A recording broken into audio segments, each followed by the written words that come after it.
अगं काय झालं, काय विचारतेस? उद्या निकाल का नाही आपला? त्याचंच मला लय टेन्शन आलंय बघ. मला तर भ्या वाटायला लागले. होय ग, सगळा पेपर लिहिलाय मी, पण थोडं त्या इंग्लिशच्या पेपरचं टेन्शन आलंय बघ. जर का मी उद्या नापास झाले ना, तर कमळे माझं काही खरं नाही. माझी आई माझं लगीनच लावून देत असते बघ. तू हस हस हस बाया हस.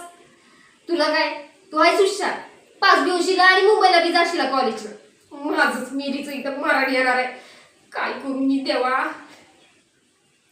देवा तोच वाचवू शकतो बघ मला.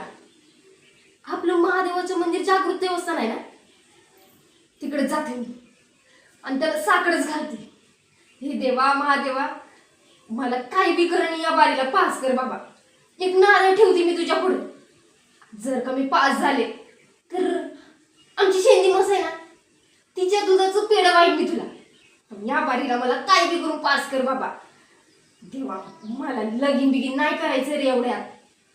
बघ बाबा, काहीतरी कर पण मला पास कर. हास. तुला तर बया काय बोलावंच मला सूचना झालंय. माझंच काय होईल आता? पास झाली पाहिजे कमळे, पास झाली पाहिजे मी.